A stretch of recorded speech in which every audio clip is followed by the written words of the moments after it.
Hi guys, and welcome back to My Dank Dog. If you're new to the channel, please consider subscribing, hitting the like button, dropping me a comment or leaving me some advice. I do appreciate it. This is episode 1 of the Skywalker OG in the VIVOSUN VGrow. Let's get into it.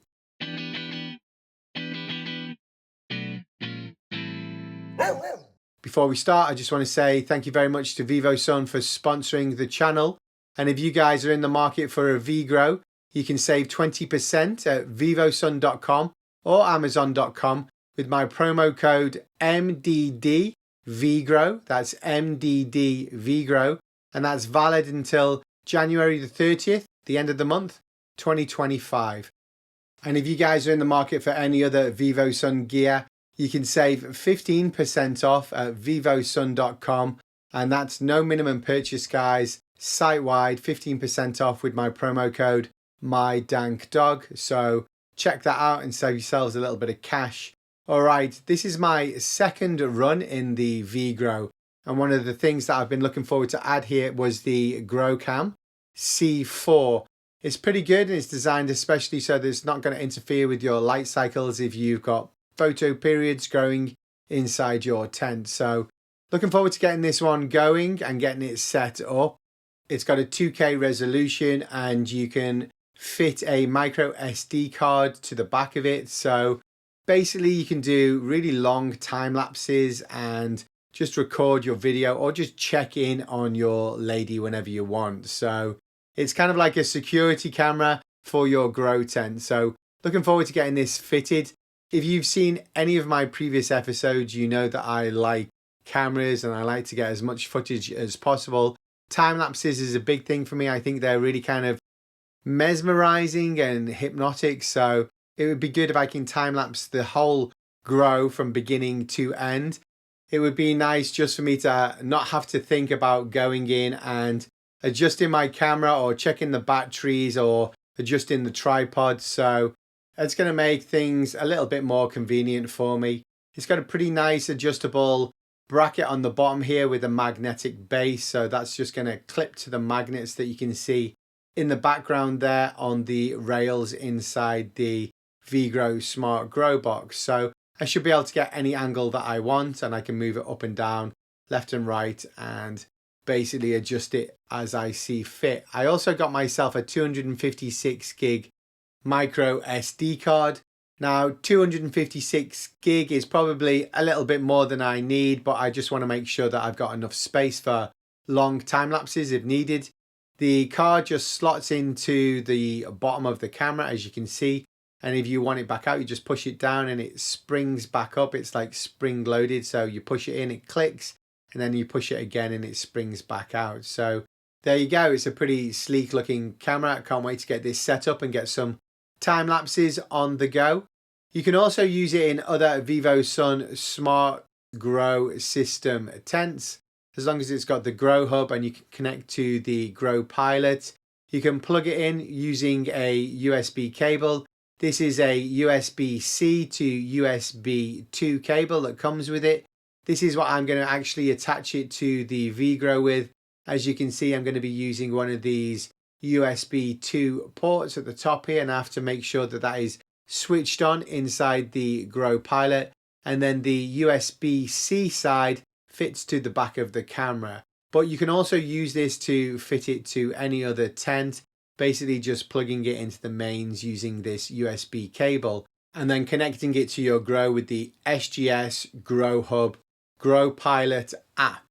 It's pretty straightforward. You hit the plus button at the top right hand corner of the app, and then you will go to add device and your phone will scan to see what devices are available.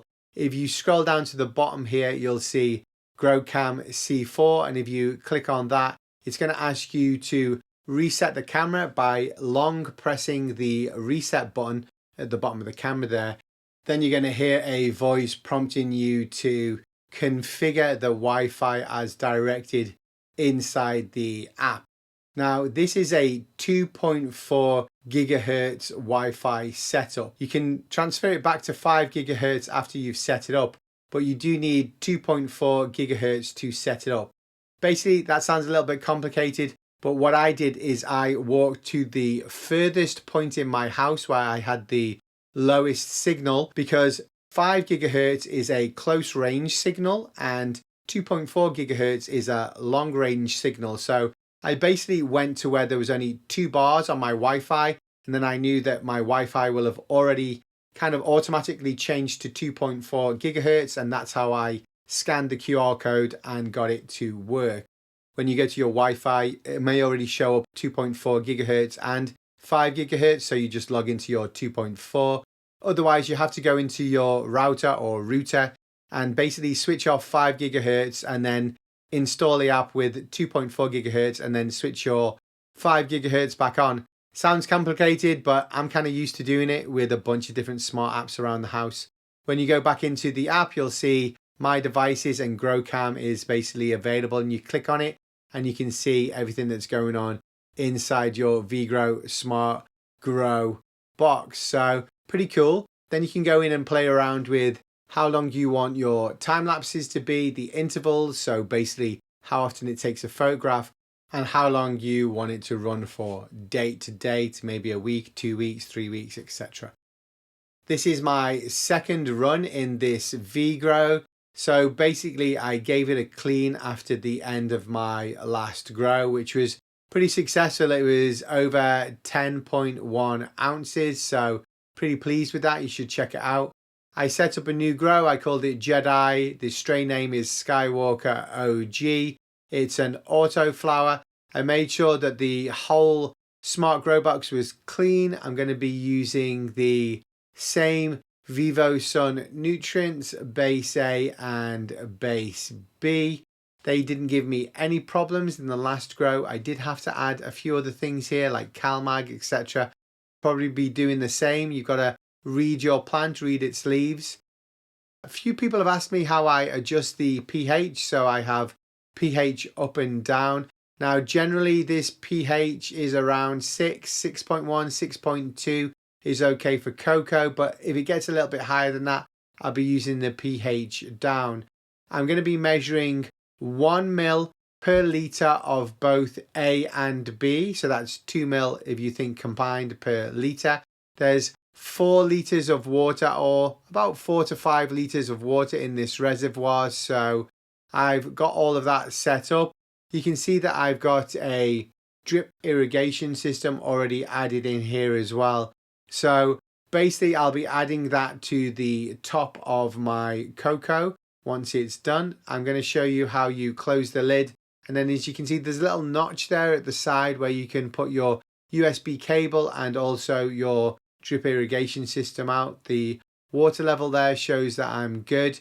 We're just going to add the pot, and this is the old pot. You can see in the bottom right hand corner just how many roots it had growing through it. So I scraped all of those roots off and I washed it a few times and scraped it and then washed it.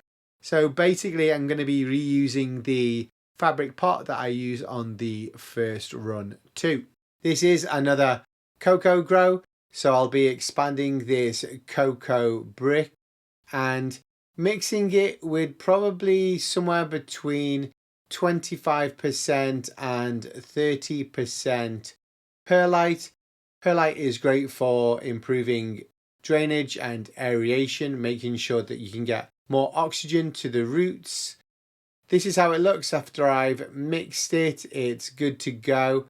Basically, I'll be adding another set of nutrient mix to this. So the reservoir has a mix of 4 litres of water with 1 ml of base A and base B per litre, and then I'll also be adding another litre to this cocoa from the top as well. But I'll be doing that once I transplant the seedling from the smaller tent where it's currently growing in a grow block, a stone wool or rock wool grow block.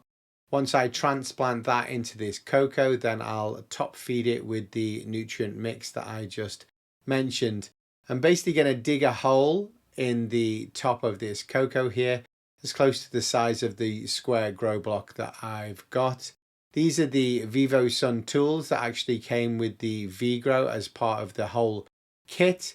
As you can see, That's a hole that's big enough for this grow block, and it's the same size as I've got in the other tent where my seedling is growing. So once she's big enough, I'm going to be plonking her in here, and you guys are probably going to see that in the next episode. I've done a really cool time lapse of the seed sprouting, so stay tuned for that. Thanks again, guys, for tuning in. I do appreciate it. Keep all the likes, all the comments, all the feedback coming. Thanks again, VIVOSUN, for all of your help and support. Bye-bye.